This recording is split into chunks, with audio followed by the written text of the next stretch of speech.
صحیفوں کو نازل فرمایا، لیکن کسی کتاب کی حفاظت کا ذمہ اپنے اوپر نہیں لیا، لہذا ان کتابوں میں رد و بدل ہوتا رہا، تبدیلی ہوتی رہی۔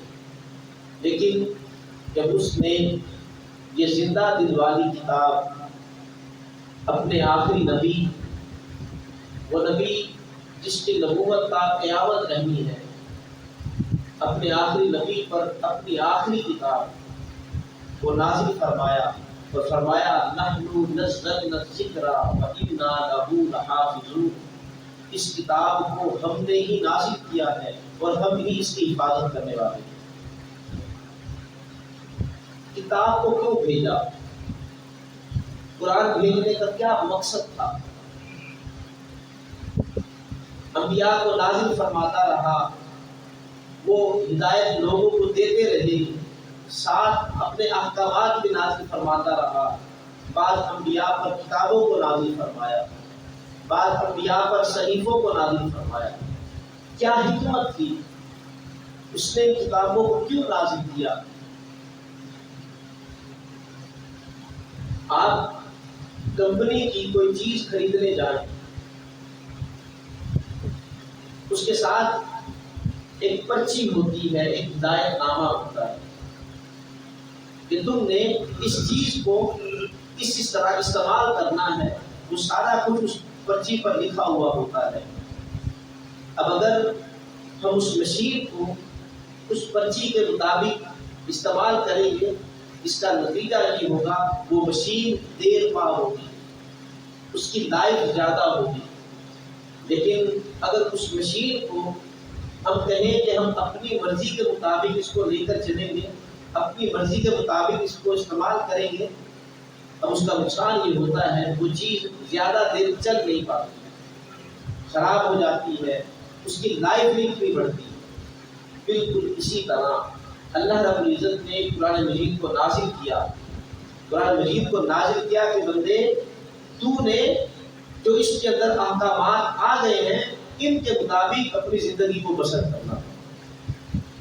اگر ایک سادہ سی مشین اس میں ہم اپنی منمانی کریں، اس مشین کو اپنی مرضی کے مطابق چلائیں، ہدایت نامے کو چھوڑ دیں، وہ مشین دیر پا نہیں رہتی۔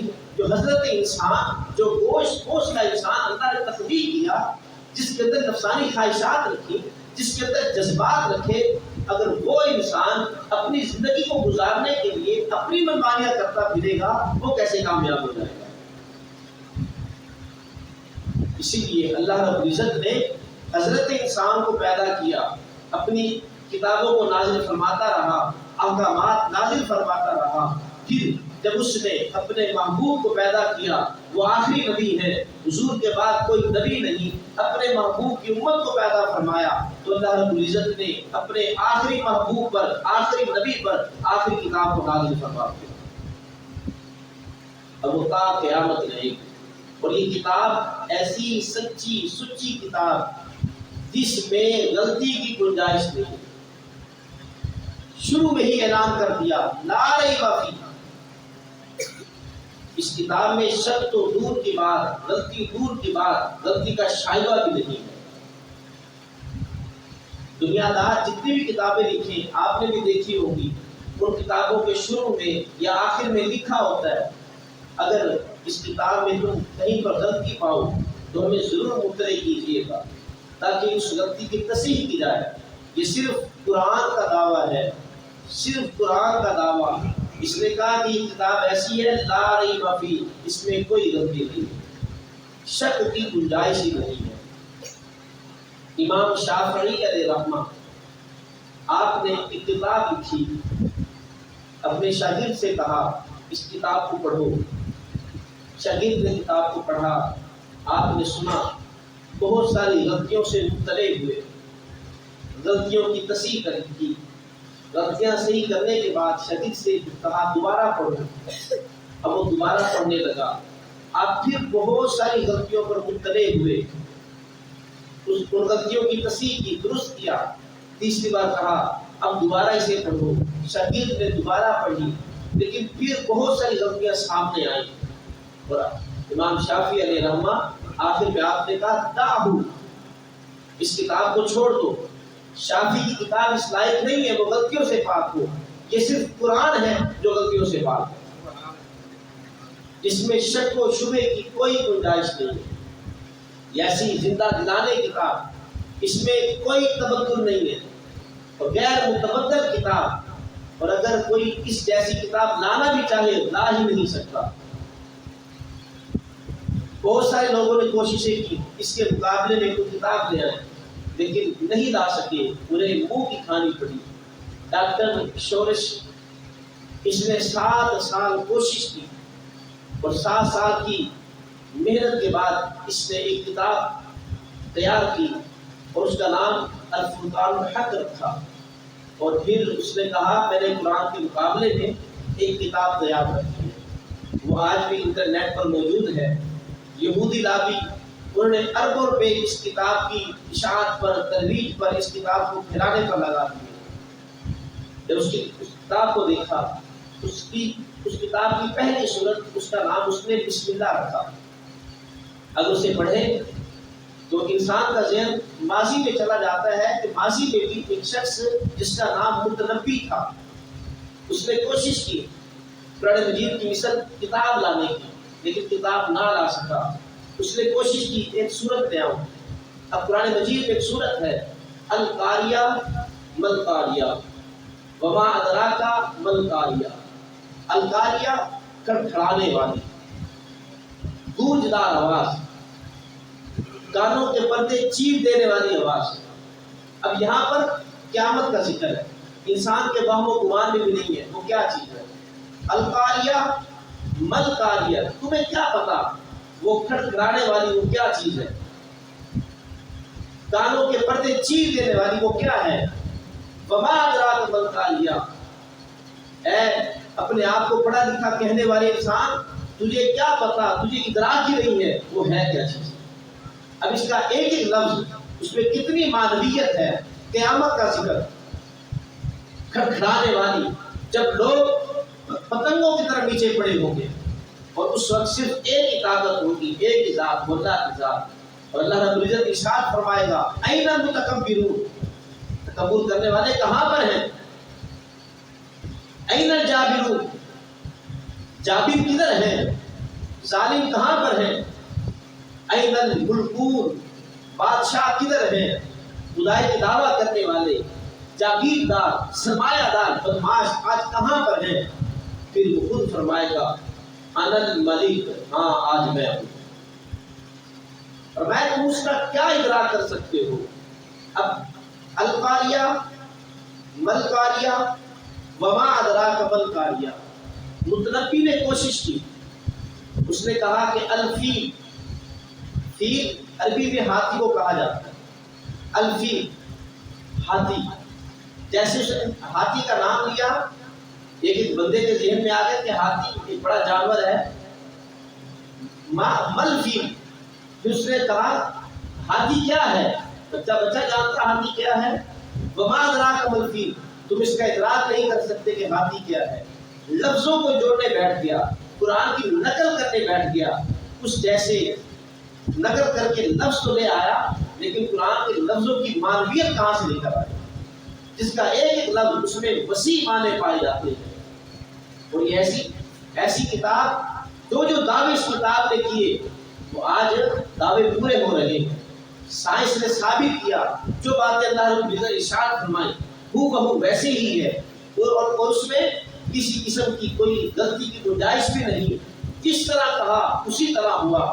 یہ تو آج سائنسدان 14 صدیاں بعد تحقیق کر رہے ہیں، اور پھر قرآن کی صداقت پر یقین کرتے ہیں، یہ تو آج کر رہے ہیں۔ دور نبوی صلی اللہ علیہ وسلم میں جو باتیں قرآن نے ارشاد فرمائی اسی دور میں پوری ہوئی۔ اللہ رب العزت نے قرآن مجید میں ارشاد فرمایا سَيَقُولُ السُّفَهَاءُ مِنَ النَّاسِ مَا وَلَّاهُمْ عَنْ قِبْلَتِهِمُ الَّتِي كَانُوا عَلَيْهَا، ان قریب بے وقوف لوگ یعنی یہودی یہ کہیں گے مسلمانوں کو تمہیں کس چیز نے قبلے سے پھیر دیا، مسلمان 17 ماہ تک بیت المقدس کی طرف رخ کر کے نمازیں پڑھتے رہے. 17 ماہ کے بعد حکم آیا کہ محبوب آپ کا قبلہ بیت اللہ ہے، اپنا رخ بیت اللہ کی جانب کر دیں. اب یہودی ان کا قبلہ بیت المقدس ہے جو بیت اللہ کے بالکل مخالف سمت میں ہے. جب مسلمان بیت المقدس کی طرف رک کر کے نماز پڑھتے رہے، یہ خوش رہے کہ مسلمان ہمارے قبلے کی طرف رک کر کے نمازیں پڑھ رہے ہیں. جب اللہ کی طرف سے حکم آیا، فرمایا کہ محبوب اپنا قبلہ تبدیل کر لو. آقا علیہ السلام نے اپنا قبلہ بیت اللہ کی جانب کر دیا. یہ قبلہ بیت اللہ کی جانب جب اس کو قبلہ بنا دیا گیا، ابھی کفار نے اعتراض کرنا تھا، اللہ رب العزت نے پہلے ہی احکام نازل فرما دیے. فرمایا سَيَقُولُ السُّفَهَاءُ مِنَ النَّاسِ مَا وَلَّاهُمْ عَنْ قِبْلَتِهِمُ الَّتِي كَانُوا عَلَيْهَا. ان قریب بے وقوف لوگ کہیں گے تمہیں بیت المقدس نے کس نے پھیر دیا. ابھی یہودیوں نے اعتراض بعد میں کرنا ہے، لیکن حکم پہلے نازل ہو گیا. اب یہودیوں کو بھی پتہ چل گیا کہ ہمارے بارے میں آیت نازل ہوئی ہے اور ہمیں بیوقوف کہا گیا. اب چاہتے قرآن کے اس دعوے کو رد کر دیتے، اعتراض نہ کرتے. ان کے پاس موقع تھا کہ ہم نے اعتراض کرنا ہے، وہ نہ اعتراض کرتے. لیکن یہ قرآن کی صداقت ہے، وہ انکار کرنے کی گنجائش بھی تھی ان کے پاس. انہوں نے وہ بول پڑے اور خاموش رہنے کی طاقت ہی نہیں تھی ان کے پاس. انہوں نے اعتراض کر دیا کہ تمہیں کس چیز نے قبلے سے پھیر دیا، اور اس طرح قرآن مجید کی اس آیت کا حکم ثابت ہو گیا. اور یہ یہودی اللہ رب العزت نے ان کے بارے میں ارشاد فرمایا وَلَن يَتَمَنَّوْهُ أَبَدًا. یہ کبھی بھی موت کی تمنا نہیں کریں گے، کبھی بھی موت کی. تا قیامت دور نبوی میں حکم نازل ہوا کہ یہ موت کی تمنا نہیں کریں گے، اور تا قیامت یہ حکم اسی طرح رہے گا.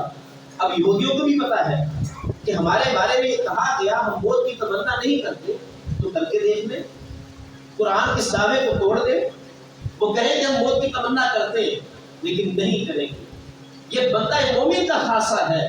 وہ کہتا ہے کہ یہ دنیا یہ ہمارے لیے جال ہے، ہمارے لیے موت وہ رب کی ملاقات ہے. مومن تمنا کرتا ہے، وہ موت طلب کرتا ہے کہ اللہ کے ساتھ ملاقات ہو. لیکن یہودی آج بھی حالانکہ قرآن کا حکم اس کو رد کر سکتے ہیں، کہہ سکتے ہیں لو جی ہم موت کی تمنا کر رہے ہیں. قرآن نے تو کہا کہ ہم موت کی تمنا نہیں کرتے، لیکن ہم کر رہے ہیں. لیکن وہ نہیں کرتے. یہ قرآن کی صداقت ہے. اللہ رب العزت نے ارشاد فرمایا کہ یہ یہودی عیسائی تمہارے دوست نہیں ہو سکتے. یہ قرآن کا دعویٰ ہے. 14 صدیاں پہلے یہ حکم نازل ہوا کہ ہمارے ساتھ دوستی کر کے قرآن کے دعوے کو رد کر دیتے کہ نہیں، قرآن نے دعویٰ کیا ہم تمہارے دوست نہیں ہو سکتے، دیکھو ہم تمہارے دوست ہیں. لیکن ہم نے دیکھا زمانہ نبوی سے لے کر آج تک یہ ہمارے کبھی دوست نہیں بنے. ہر وقت ہمارے خلاف سازشیں کرتے رہے، ہماری جڑیں کاٹتے رہے، ہر وقت ہمیں دیوار کے ساتھ لگانے کی کوششیں کرتے رہے. یہ ہمارے دوست کبھی نہیں بنے. یہ قرآن کی صداقت ہے. یہ قرآن کا معجزہ ہے، یہ زندہ معجزہ. پہلے بھی کتابیں نازل ہوئی، سب کتابیں اللہ نے نازل کی، لیکن ان کتابوں میں رد و بدل ہوتا رہا، تبدیلی ہوتی رہی. اس وجہ سے تبدیلی ہوتی رہی اس لیے کہ اس کتاب کے بعد کسی اور کتاب نے نازل ہونا تھا. اگر اس میں تبدیلی ہو گئی ہے، بعد میں آنے والی کتاب اس کی وضاحت کر دیتی. لیکن جب اللہ رب العزت نے قرآن مجید کو نازل کیا، فرمایا کہ نحن نزلنا الذکر وَإِنَّا لَهُ لَحَافِظُونَ. اس کتاب کو ہم نے نازل کیا، ہم ہی اس کی حفاظت کرنے والے ہیں. اس وجہ سے کتاب قیامت اب حضور کے بعد کسی اور کتاب نے آنا نہیں ہے. اب یہ تا قیامت یہی کتاب رہے گی. لہذا فرمایا اس میں تبدیلی کی گنجائش ہی نہیں. اللہ رب العزت اس نے اپنے انبیاء کو بھیجا، کتابیں نازل فرمائی، اور ہر دور میں جس دور میں اس نے جس نبی کو بھیجا وہ زمانہ اس زمانے میں جو سی چیز عروج پر ہوتی، جس چیز کا شہرہ ہوتا، جس چیز کا نام لیا جاتا، جو چیز وہاں کی پہچان ہوتی، اللہ رب العزت نے اس نبی کو اسی دور کے مطابق، اس کے تقاضوں کے مطابق معجزہ دے کر بھیجا۔ حضرت داؤد علیہ السلام اس زمانے میں یہ لوہے کی صنعت یہ اپنے عروج پر تھی، لوہا گرم کرتے جو چاہے چیز بنا لیتے۔ اللہ رب العزت نے اپنے پیارے حبیب حضرت داؤد علیہ السلام کو لوہے کا معجزہ عطا فرمایا۔ وہ لوگ بھٹی میں گرم کر کے لوہے کو موڑتے تھے، داؤد علیہ السلام کے ہاتھ میں ایسی طاقت رکھی، آپ لوہے کو پکڑتے جس طرح چاہے مرضی اس کو موڑ دیتے۔ اللہ رب العزت نے حضرت یوسف علیہ السلام کو جس دور میں بھیجا، وہ دور حسن کا دور تھا، حسن کے چرچے تھے۔ اللہ رب العزت نے یوسف علیہ السلام کو حسن عطا فرمایا، حسن کا معجزہ عطا فرمایا، اور پھر بڑے بڑے حسینوں کے منہ توڑ دیے کہ لاؤ تم یوسف جیسا کہیں سے حسن۔ حضرت موسیٰ علیہ السلام کا زمانہ، آپ کا زمانہ وہ جادو کا بڑا دور تھا، اور وہ جادو کے ذریعے کیا کیا شعبے دکھاتے۔ اللہ رب العزت نے موسیٰ علیہ السلام کو عصا عطا فرمایا۔ اب وہی عصا وہ کبھی اژدہا بن جاتا ہے اور ان کی منو اور ٹنو وزنی رسیاں نکل دیتا ہے، اسی وہی عصا کبھی اس کے ساتھ آپ درختوں کے پتے جھاڑتے ہیں، وہی عصا کبھی اس کے ساتھ ٹیک لگاتے ہیں، وہی عصا اسے پتھر پر مارے 12 چشمے جاری ہو جاتے ہیں، وہی عصا دریا پر مارتے ہیں دریا راستہ بنا دیتا ہے۔ وہ جادو کا دور تھا، اور جادو کے ذریعے بڑی بڑی چیزیں دکھاتے۔ اللہ رب العزت نے موسیٰ علیہ السلام کو عصا عطا فرمایا۔ عیسیٰ علیہ السلام طب کا دور، اور بڑی طب اپنے عروج پر ہے، اور ان کے پاس سوائے موت کے ہر چیز کا علاج تھا، سوائے موت کے۔ اور یا نابینا اندھے کو ٹھیک نہیں کر سکتے تھے، پیدائشی نابینا کو، یا وہ کوڑ کے مریض کو ٹھیک نہیں کر سکتے تھے۔ اب اللہ رب العزت نے عیسیٰ علیہ السلام کو طب کا معجزہ عطا فرمایا۔ اب آپ کوئی 100 سالہ پرانا مردہ آپ اسے ٹھوکر مارتے ہیں اور کہتے ہیں کم بسم اللہ، اللہ کے حکم سے اٹھتا۔ اب وہ مردہ کھڑا ہو جاتا، باتیں کرنے لگتا، لوگوں کی طرح چلنے پھرنے لگتا۔ پیدائشی نابینا ہے، اس کی آنکھوں پر ہاتھ پھیرتے، وہ نابینا ٹھیک ہو جاتا۔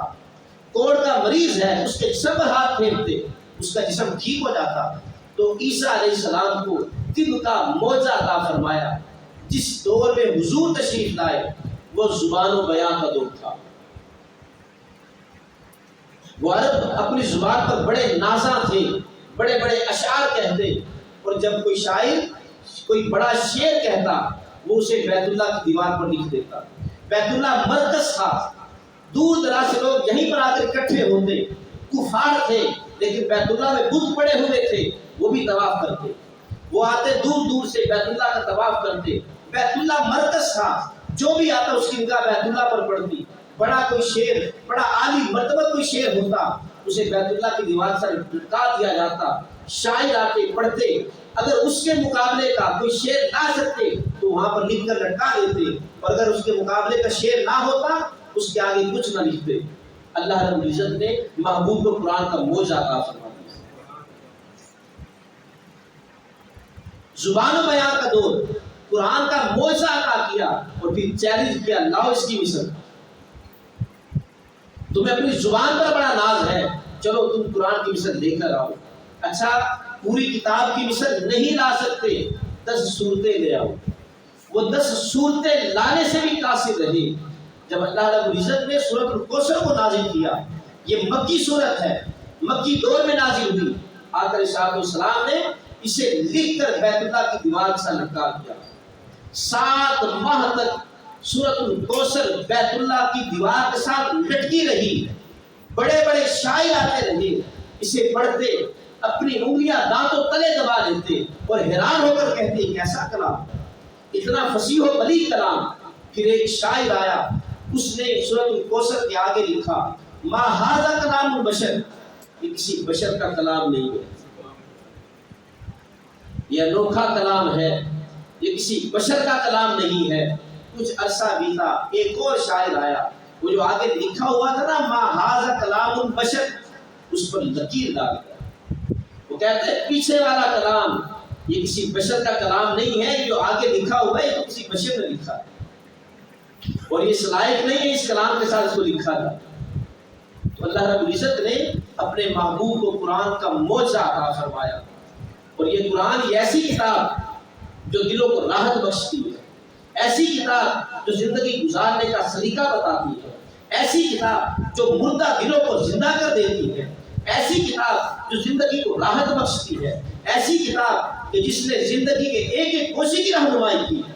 آج ہم نے اس قرآن کو چھوڑ دیا، اس پر عمل کرنا چھوڑ دیا، اس قرآن کو ہم نے صرف پڑھنے کے لیے رکھا، اور وہ بھی کب؟ سال بعد رمضان کے مہینے میں، یا کبھی کوئی فوت ہو جائے اس کے سرانے کھڑے ہو کر یاسین پڑھنے کے لیے رکھا، یا کوئی بیمار ہو جائے دم کرنے کے لیے رکھا، یا کسی پر نزا کا عالم ہے، موت کی سختی ہے، اس کے سرانے کھڑا ہو کر یاسین پڑھنے کے لیے رکھا۔ علامہ اقبال علیہ رحمہ آپ کہتے ہیں افسوس تو نے مردے کے پاس کھڑا ہو کر یاسین پڑھنا سیکھ لیا کہ اس سے موت میں آسانی ہوتی ہے، کاش تو نے جس سے یہ تو نے موت کی آسانی سیکھی، کاش تو نے اسے زندگی گزارنے کا سلیقہ بھی سیکھا ہوگا۔ جس کتاب سے تو نے مرنا سیکھا، کاش تو نے اسے زندہ رہنا بھی سیکھا ہوتا۔ قرآن کے مقاصد ہیں۔ آپ اپنے کسی بچے کو انگلش میڈیم اسکول میں داخل کروائیں، وہ وہاں پر جا کر انگلش سیکھے، اور وہ انگریزی لہجہ بھی سیکھ لے، اور وہ لفظوں کو سیکھتا ہے۔ سال بعد 2 سال بعد آپ بچے کے پاس بیٹھتے، اسے کہتے ہیں بیٹا تو پڑھ کر آیا، کیا پڑھتا ہے؟ اس نے کہا جی میں انگلش پڑھ لیتا ہوں، انگلش بولتا ہوں۔ اب وہ انگلش، آپ نے کہا اچھا یہ موبائل ہے، اچھا اس کو انگلش میں کیا کہتے ہیں؟ اس نے کہا اس کو موبائل کہتے ہیں، اس کا کیا مطلب ہے؟ اس کا مطلب نہیں پتا۔ اس نے صرف لفظ سیکھے، اس نے چیزوں کے نام سیکھے، لیکن ان کے معنوں کا نہیں پتا، اس کا مطلب کیا ہوتا ہے، اسے کہتے کیا ہے۔ وہ صرف لفظوں کو رٹا لگاتا رہا۔ تو آپ کیا کہیں گے؟ اب اسے داد دیں گے؟ آپ کہیں گے تم نے سیکھا ہی کیا ہے؟ تو صرف لفظ سیکھنے جاتا تھا، صرف یہ نام سیکھنے جاتا تھا، ان کے معنی کیا ہے، ان کے مطالب، ان کے مفاہیم کیا ہیں، تو نے سیکھے نہیں، تم کیا کرو گے؟ بچے کو ہٹا لو گے۔ بالکل اسی طرح کبھی ہم نے غور کیا، ہم قرآن کے صرف لفظ پڑھتے ہیں، لفظوں کو رٹا لگاتے ہیں، اس کے معنی اور مطالب کا نہیں پتا ہوتا۔ تو جب معنی اور مطالب کا نہیں پتا تو کیا آپ کہیں گے ہم کامیاب ہو گئے؟ جس بندے کو یہی نہیں پتا کہ اللہ رب العزت قرآن کی زبان میں مجھے کیا کہنا چاہتا ہے، اس نے جو اس کتاب کو نازل کیا اور بات کئی مقامات پر کہا یہ کتاب ایسی ہے جو ہدایت بخش ہے، یہ کتاب ایسی ہے جو تمہیں صراط مستقیم کا راستہ بتا دے گی۔ تو کیا کبھی غور کیا کہ صراط مستقیم کا راستہ ہمیں کیسے بتائے گی؟ قرآن کے مقاصد ہیں۔ قرآن کے بنیادی مقاصد میں سے پہلا مقصد ترتیل قرآن، ورتل القرآن ترتیلا، قرآن کو پڑھنا، ٹھہر ٹھہر کر پڑھنا۔ اب حضرت کعب رضی اللہ تعالیٰ عنہ، حضرت برا بن عازب رضی اللہ تعالیٰ عنہ، آپ کہتے ہیں میں رات کو قرآن کی تلاوت کر رہا تھا اور سورہ کہف کی تلاوت کر رہا تھا، اچانک ساتھ جو میرا گھوڑا بندھا ہوا تھا وہ بدکنے لگتا ہے، وہ چھلانگے مارنے لگتا ہے، میں تلاوت روک دیتا ہوں، وہ پھر پرسکون ہو جاتا ہے، میں پھر تلاوت شروع کرتا ہوں، وہ گھوڑا پھر بدکنے لگ جاتا ہے، اب میں قرآن کو بند کر دیتا ہوں، صبح حضور کی بارگاہ میں پہنچتا ہوں اور جا کر سارا ماجرا عرض کرتا ہوں، تو آخری صاحب السلام نے فرمایا کہ تم قرآن کو اتنے حسین انداز میں، اتنے دلکش لہجے میں، ترنم کے ساتھ، تلفظ کے ساتھ تم اس انداز اس کو پڑھ رہے تھے کہ فرشتے تمہاری تلاوت سننے کے نیچے آئے ہوئے، اور وہ گھوڑا فرشتوں کی وجہ سے بدک رہا تھا۔ تو قرآن کا پہلا مقصد ورتل القرآن ترتیلا، قرآن کو ٹھہر ٹھہر کر پڑھنا، آرام آرام سے پڑھنا۔ جب پڑھنا آ گیا، جس طرح آپ بچوں کو قرآن مجید پڑھانے کے لیے مساجد میں اساتذہ کے پاس بھیجتے ہیں، اب بچہ قرآن پاک وہ پڑھنا سیکھ لیا۔ اب قرآن کا دوسرا مقصد تفہیم قرآن، اس کو سمجھنا۔ اب یہ قرآن کا دوسرا مقصد ہے کہ قرآن یہ کیا رہا ہے، اللہ رب العزت نے اس میں مجھے کیا احکامات دیے ہیں، اور اگر یہی نہیں پتا ہوگا کہ اللہ مجھے قرآن کی زبان میں کیا سمجھانا چاہ رہا ہے تو گویا کہ ہم نے قرآن کے مقاصد کو نہیں سمجھا۔ آئے حضرت ابوبکر رضی اللہ تعالیٰ عنہ کی بارگاہ میں، حضرت ابوبکر صدیق جو کہ عربی دان تھے، عرب تھے، عربی سمجھتے تھے، ان کی زبان عربی تھی اور قرآن عربی زبان میں نازل ہوا۔ آپ کہتے ہیں مجھے سورہ بقرہ سمجھنے میں 2.5 سال لگے۔ وہ عربی دان ہو کر قرآن کو سمجھتے تھے، ایک بات تو یہ پتا چلی، اور پھر قرآن کی سورت کو سمجھنا ہے، کہتے ہیں مجھے 2.5 سال لگے اسے سمجھنے۔ حضرت عمر رضی اللہ تعالیٰ عنہ نے اپنے ایک ساتھی صحابی کے ساتھ باری مقرر کی ہوئی تھی، کہا کہ اگر کسی دن مجھے کسی کام سے کہیں پر جانا ہوا، اس دن تم حضور کی بارگاہ میں لازمی پہنچنا۔ آقا علیہ السلام جو باتیں سمجھائیں، جو قرآن سمجھائیں، تم نے مجھے سمجھا دینا ہے، تاکہ میرے جانے کی وجہ سے جو درمیان میں خلا آ گیا، جو غیر حاضری کی وجہ سے میں اس بات سے محروم ہو گیا، تم ضرور سیکھ لینا اور بعد میں مجھے آ کے سکھا دینا۔ یہ عمر ہیں، یہ عربی دان ہیں، فصیح و بلیغ ہیں، باوجود اس کے وہ انہوں نے باریاں مقرر کی ہیں، اور پھر کہا اگر تمہیں کسی دن تم نے کہیں پر کام سے جانا ہوا، اس دن میں حضور کی بارگاہ میں لازمی حاضری دوں گا، تاکہ جو بات میں حضور سے سمجھوں، حضور سے سیکھوں، وہ بات میں تمہیں سمجھاؤں گا۔ تو قرآن کا دوسرا مقصد تفہیم قرآن، اس کو سمجھ کر پڑھنا۔ اب قرآن کا تیسرا مقصد عمل قرآن، اس پر عمل کرنا، کیونکہ تدبیر قرآن پڑھ بھی لیا، تفہیم قرآن فہم بھی حاصل کر لیا، سمجھ بھی لیا، اب تیسرا مقصد ہے عمل قرآن۔ اب عمل کیا جائے، اللہ رب العزت قرآن کی زبان میں جو پیغام ہمیں دے رہا ہے اس کو سمجھا جائے، اب اس کے مطابق اپنی زندگی کو گزارا جائے۔ آقا علیہ السلام نے فرمایا تمہارا دل چاہے کہ اللہ تم سے باتیں کرے، قرآن کھول کر بیٹھ جائے، اور اگر تمہارا دل چاہے کہ تم رب سے باتیں کرو، نماز شروع کر دینا۔ تو یہ قرآن ہے۔ آقا علیہ السلام نے فرمایا قرب قیامت میں بہت سارے فتنے ہوں گے، بہت سارے فتنے جنم لیں گے۔ حضرت علی رضی اللہ تعالی عنہ نے سوال کیا کہ یا رسول اللہ ان فتنوں سے بچنے کا کوئی طریقہ؟ تو آقا علیہ السلام نے فرمایا القرآن، یہ قرآن ہے، اس کو مضبوطی سے تھامے رکھنا۔ جب تم اسے مضبوطی سے تھامے رکھو گے تم ان فتنوں میں مبتلا نہیں ہوگے۔ اور دوسری چیز میری حدیث، میری سنت، ان دو چیزوں کو قرب قیامت میں مضبوطی سے تھامے رکھنا، جتنے بھی فتنے آئیں گے وہ فتنے تمہارا کوئی نقصان نہیں کر سکیں گے۔ اب مضبوطی سے تھامنا، کیا اسے سینے سے لگا لیا جائے، کیا اسے مضبوطی سے پکڑ لیا جائے، یہ اس کا مقصد نہیں ہے۔ اس کا مقصد یہ ہے کہ اس کو کھول کر پڑھا جائے، اس کو سمجھا جائے، اور سمجھ کر اسی کے مطابق زندگی کو بسر کرنے کی کوشش کی جائے۔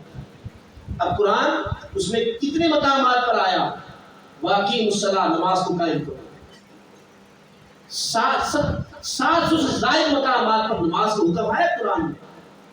کیا ہم نے سمجھا اسے؟ وہ جو بار بار ہمیں یہ احکام دے رہا ہے، نماز قائم کرو، کامیاب وہ ہیں جو نماز قائم کرتے ہیں، مومن وہ ہیں جو نماز قائم کرتے ہیں۔ کتنے لوگ ہیں جو نماز کو قائم کرتے ہیں؟ تو جب عمل قرآن نہیں ہے تو گویا کہ تفہیم قرآن بھی نہیں ہے۔ جب تفہیم قرآن نہیں ہے تو سمجھ جائیں کہ پھر ترتیل قرآن بھی نہیں ہے۔ اللہ رب العزت نے فرمایا کہ وَمَن لَّمْ يَحْكُم بِمَا أَنزَلَ اللَّهُ فَأُولَٰئِكَ هُمُ الْكَافِرُونَ، جو ہماری نازل کردہ کتاب کے مطابق عمل نہیں کرتا، فیصلے نہیں کرتا، وہی تو کافر ہے۔ ہم نے یہ سمجھا کہ جس نے اللہ کے ساتھ شریک ٹھہرایا پتہ نہیں وہی کافر ہے۔ ہم نے یہ گمان کیا جو اللہ کے ساتھ شریک ٹھہراتا ہے وہی کافر ہے، جبکہ قرآن کہہ رہا ہے وَمَن لَّمْ يَحْكُم بِمَا أَنزَلَ اللَّهُ، جو ہم نے نازل کیا اس کے مطابق جو فیصلے نہیں کرتا، ہم الکافرون، وہی کافر ہے۔ اب صبح سے لے کر شام تک ہمارے کتنے ایسے فیصلے ہوتے ہیں جو قرآن و سنت کے خلاف ہوتے ہیں؟ مجھے بتائیں اب ہم کس سطح پر آ کر کھڑے ہو جاتے ہیں؟ وَمَن لَّمْ يَحْكُم بِمَا أَنزَلَ اللَّهُ فَأُولَٰئِكَ هُمُ الْفَاسِقُونَ، جو اللہ کی نازل کردہ کتاب کے مطابق فیصلے نہیں کرتا وہی تو فاسق ہے۔ وَمَن لَّمْ يَحْكُم بِمَا أَنزَلَ اللَّهُ فَأُولَٰئِكَ هُمُ الظَّالِمُونَ، جو ہماری نازل کردہ کتاب کے مطابق عمل نہیں کرتا وہی تو ظالم ہے۔ اب کہیں پر ظالم کہا جا رہا ہے، کہیں پر فاسق کہا جا رہا ہے، کہیں پر کافر کہا جا رہا ہے۔ اب دیکھیں زندگیوں میں غور کریں، صبح سے لے کر شام تک ہم اس قرآن کی کتنی نافرمانی کرتے۔ جب صبح ہوئی اور نماز فجر کے لیے حاضر نہیں ہوئے، مجھے بتائیں کیا کہ قرآن حکم کی خلاف ورزی نہیں ہے؟ ماہ رمضان ہے، نماز رمضان میں بھی فرض نہیں ہے، باقی دنوں میں بھی فرض ہے۔ باقی دنوں میں تو نمازی ہوتے ہی نہیں نا، رمضان میں بھی صرف 1-2 دن تھے، اور تمام مساجد کا یہی حال ہے۔ رب کی بارگاہ میں کیا جواب دیں گے جب اس نے پوچھا کیا ہم نے تمہاری ہدایت کے اس کتاب کو نازل نہیں کیا تھا؟ ہم نے تمہیں کہا نہیں تھا یہ ہدایت کا سر چشمہ ہے؟ ہم نے تمہیں بتایا تھا یہ ضابطۂ اخلاق ہے، یہ ضابطۂ حیات ہے، یہ زندگی گزارنے کے اصول دیتا ہے، تم نے کیوں نہیں عمل کیا؟ اس وقت رب کی بارگاہ میں ہم کیا جواب دیں گے؟ اور قبر کی پہلی شام، مرنا تو سب نے ہے، قبر میں جانا ہے، اور یہ بھی پتا ہے کہ حضور نے وہاں پر آنا بھی ہے۔ سوال ہوگا ما کنت تقول فی ھذا الرجل، بتا اس شخص کے بارے میں کیا کہتا تھا؟ حضور نے وہاں پر آنا بھی ہے۔ اگر اس موقع پر حضور نے یہ سوال کر دیا جو تمہیں میں کتاب دے کر آیا تھا، اپنی سنت دے کر آیا تھا، اور پھر تمہیں نصیحت بھی کی تھی، تمہیں میں نے نصیحت بھی کی تھی اس قرآن کو اور اس سنت کو مضبوطی سے تھامے رکھنا، عمل کیا؟ کیا جواب دیں گے؟ قیامت کے دن تو حضور کا سامنا کیسے کریں گے؟ تو اس لیے آج ہمارے پاس موقع ہے، وگرنہ یاد رکھیے گا ہم ان لوگوں میں شامل ہو جائیں گے، ظالمون، فاسقون، کافرون، یہی لوگ تو میرا انکار کرنے والے ہیں۔ اللہ رب العزت نے سچ بولنے کی تلقین کی، ومن اصدق من اللہ قیلا، ہم سچ بولتے ہیں۔ اللہ رب العزت نے اہل مدین کا ذکر کیا، شعیب علیہ السلام کی قوم کا ذکر کیا جو ناپ توڑ میں کمی کرتی تھی، ان پر عذاب آیا، ہم نے اس سے کیا سبق حاصل کیا؟ قوم لوط لواطت کے کام کرتی تھی، بدکاریاں کرتی تھی، کیا بدکاریاں نہیں ہو رہی؟ ہم نے کیا سبق حاصل کیا؟ قوم بنی اسرائیل، اللہ نے منع کیا تھا ہفتے کے دن شکار نہیں کرنا، انہوں نے نافرمانی کی، اللہ نے انہیں بندر بنا دیا، ہم نے کیا سبق حاصل کیا؟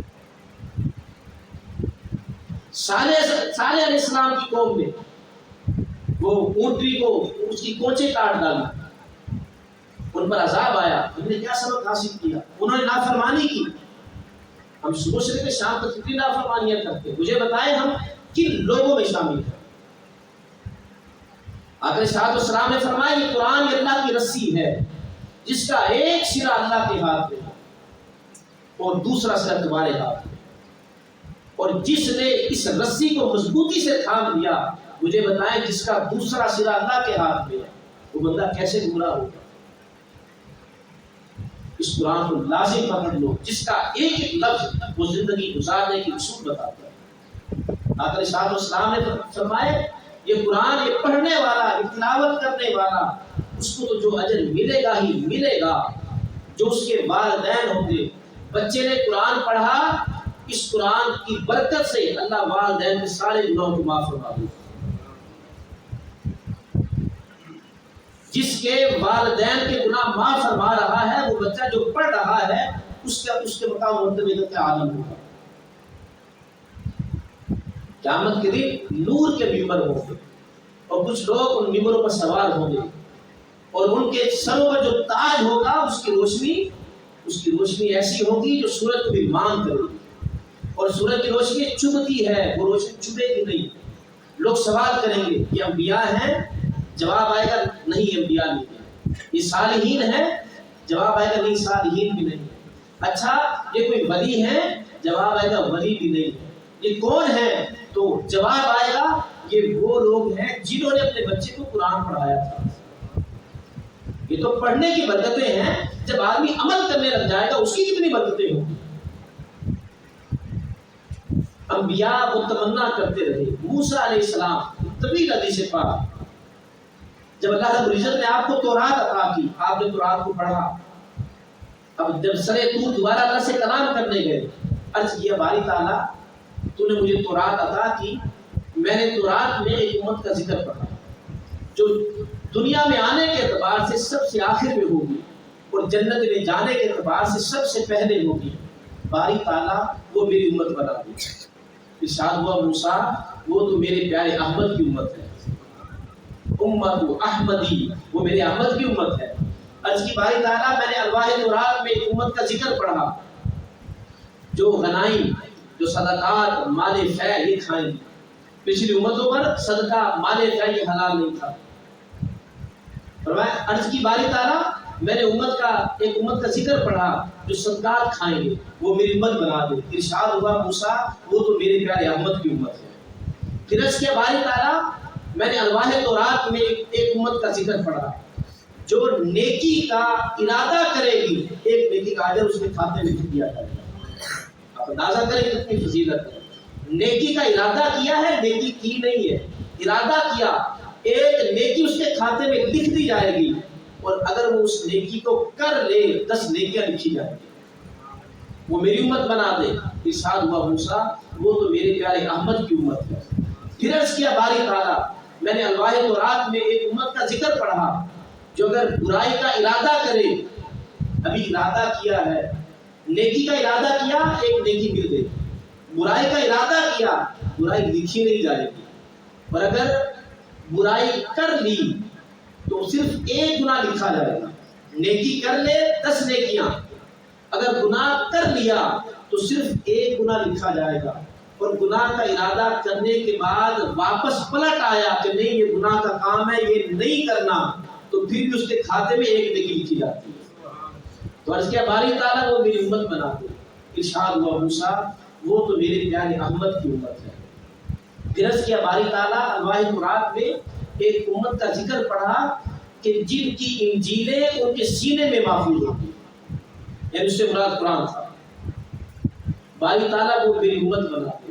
ارشاد ہوا موسیٰ وہ تو میرے پیارے احمد کی امت ہے۔ تو یہ اللہ رب العزت کا کتنا فضل ہے، کتنی بڑی کتاب، وہ 7 سال کا بچہ حفظ کر جائے اس کے سینے میں محفوظ ہے، اور تراویح میں سنا رہے ہیں۔ یہ صرف ہمیں اعزاز بخشا گیا، پہلے بھی جو کتابیں نازل کی پچھلے انبیاء پر وہ بھی نازل کرنے والا اللہ ہی ہے، لیکن وہ کتابیں زبانی یاد نہیں ہوا کرتی تھی۔ اللہ نے ہم پر کرم کیا، اس کتاب کو ہمارے سینوں میں محفوظ کر دیا۔ یعنی بات کہنے کا مقصد یہ ہے کہ اللہ رب العزت نے تو ہمارے لیے ساری راہیں آسان کر دی، پڑھنا آسان کر دیا۔ آپ رسالہ اٹھا لیں، کوئی اخبار اٹھا لیں، ایک بار پڑھیں گے، دوسری بار اسی اخبار کو پڑھنے کو دل نہیں کرے گا۔ کوئی کتاب دنیا کی اٹھا لیں، ایک بار پڑھیں گے، دوسری بار پڑھنے کو دل نہیں کرے گا۔ یہ قرآن واحد ایسی کتاب ہے، آپ اسے ایک بار پڑھ لیں، بار بار پڑھنے کو دل کرے گا۔ اللہ نے اس کو ہمارے لیے پڑھنا آسان کر دیا، اسے ہمارے سینے میں محفوظ کر دیا۔ ہمارے لیے تمام راہیں جو اس تک پہنچنے کے لیے آسان تھی، جو اس کو سمجھنے کے لیے آسان تھی، اس نے ساری راہیں آسان کر دی۔ اب یہ ہماری ذمہ داری ہے، اب ہم اس پر چلتے ہیں نہیں چلتے، ہم ان راہوں پر جو اللہ نے ہمارے لیے آسان کر دی ہیں انہیں اپناتے ہیں نہیں اپناتے۔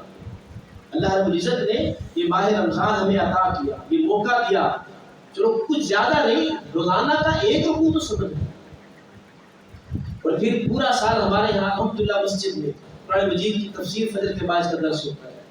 اب ہم نے حدیث پاک کا درس شروع کر دیا، بخاری شریف کا درس ہوتا ہے۔ تو اللہ نے یہ توفیق دی، اور اسی کی توفیق سے سارے کام شروع ہے، تو کیوں نہ اگر خود نہیں پڑھ سکتے، خود نہیں سمجھ سکتے، کسی کے پاس جا کر سمجھ لیا جائے، کسی کے پاس جا کر اس کو دین کو سمجھ لیا جائے۔ کل قیامت کے دن یہ عذر نہیں ہوگا کہ مجھے نہیں پتا تھا، وہ جاہل آدمی، وہ کسان، وہ دکان پر کام کرنے والا، وہ پھیری والا، وہ یہ عذر نہیں ہوگا کہ بھائی تعالیٰ مجھے کسی نے بتایا نہیں، تو نے پوچھا کیوں نہیں۔ کتنے ایسے لوگ ہیں جن کی نمازیں درست نہیں ہیں، کتنے ایسے لوگ ہیں جنہیں نمازوں کا پتہ ہی نہیں ہے، کتنے ایسے لوگ ہیں جنہیں پاک پلیتی کا نہیں پتا، جنہیں طہارت کا نہیں پتا۔ تو کیا کل قیامت کے دن کوئی عذر پیش کر سکیں گے؟ کوئی ایک بندہ کہہ دے میں یہ بہانہ بنا دوں گا، کوئی بہانہ نہیں چلے گا۔ ماہ رمضان اللہ نے دیا تو اس ماہ رمضان میں وقت نکال کر صبح کے وقت زیادہ نہیں آپ 1 رکوع تلاوت کر کے اس کا ترجمہ پڑھیں، اس کو سمجھیں اور پھر روٹین بنا لیں۔ اللہ رمضان کی برکت سے باقی دنوں میں بھی وہ پڑھنے کی توفیق دے دے گا۔ یہ بات۔ دوسری بات صدقہ فطر کے حوالے سے،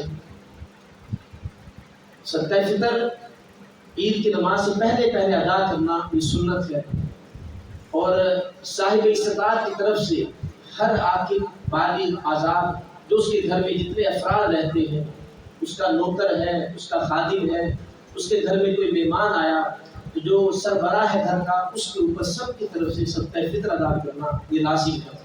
اور صدقہ فطر اس شخص پر واجب ہے جس کے پاس جو بنیادی ضروریات ہیں گھر کی وہ پوری کرنے کے بعد جو اضافی مال ہو جس کے پاس، اب اس بندے پر صدقہ فطر واجب ہے۔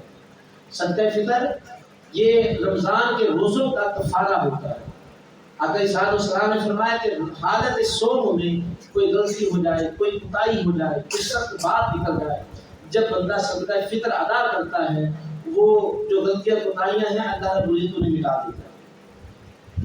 تو جو آپ کے ارد گرد غربا ہیں انہیں دیکھیے، انہیں دیں، اور فی کس 2.25 کلو گندم جو آج کے دور میں اس وقت اس کی قیمت لگ بھگ 150 کے قریب ہے، 150 کے قریب، اور یہ کم سے کم یہ مقدار ہے۔ زیادہ دینا چاہیں آپ دے سکتے ہیں، اس میں کوئی نہیں، صرف 150 ہی دینا ہے، آپ 200 کے حساب سے بھی دے سکتے ہیں، کھجور کا حساب کر کے کھجور کے حساب سے دے سکتے ہیں، آپ میوے کا حساب سے دے سکتے ہیں، پنیر کے حساب سے دے سکتے ہیں، وہ جتنی زیادہ گنجائش اور حیثیت ہے آپ دے سکتے ہیں۔ اور جہاں پر آپ نے دیگر جگہوں پر دے لیں، وہاں پر ہمارا ادارہ مدرسہ بزرگ قرآن، آپ اپنے صدقات صدقہ فطر آپ مدرسے کو دیں تاکہ جو اس کی بنیادی ضروریات ہیں انہیں پورا کیا جا سکے اور تعلیمی منصوبہ جات کو مکمل کیا جا سکے۔ اللہ رب العزت ہم سب کو عمل کی توفیق عطا فرمائے۔ وصلی اللہ تعالی علی حبیبہ محمد و آلہ